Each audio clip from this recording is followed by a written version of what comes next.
ICSF порталының тағы да бір тиімді жағын көрсетейін. Электронный счет фактура дегенге кіреміз. Аралықты таңдаймыз. 0107 3108. Өздеріңізге керек аралықты таңдайсыздар.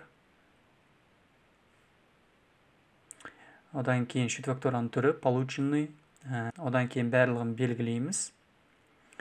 Белгілеп болғаннан кейін жоғарыда экспорт деген бар. Экспорттың батырмасын басамыз.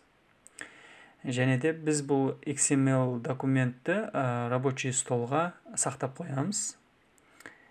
AGT және де датасын жазып қояйық. 0106 3108. Сохранить. Мінекей құжатымыз жүктелді. Енді 1С-ке кіріп, біз покупка электронный счета фактуры полученный деген бар. Мынандай жұлдызшамен белгілеп қойыңыздар.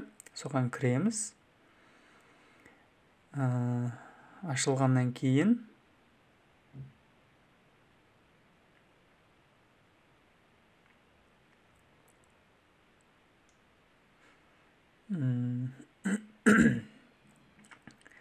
Ашылғаннан кейін осында загрузить из XML дегенді басамыз. Одан кейін организацияны таңдаймыз міндетті түрде. Одан кейін барып загрузить из файлов деген. Одан кейін жаңағы құжатымызға жол көрсетеміз рабочий столдан. Мінекей біздің құжатымыз. Открыть батырмасын басамыз. Мінекей біздің бүкіл құжаттарымыз жүктелді. SF-лар.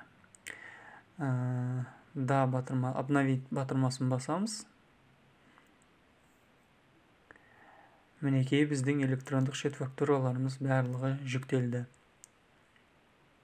Енді осы электронды счет фактураларды біз накладнойлармен арасында байланыс орнатамыз. Байланыс орнатылған кезде мына жақта счет фактура менен накладнойдың арасында жазу пайда болады. Мынау счет фактура деген жерде. Мына бос орындар бұл әлі байланыспады деген сөз. Және де провести жасаймыз.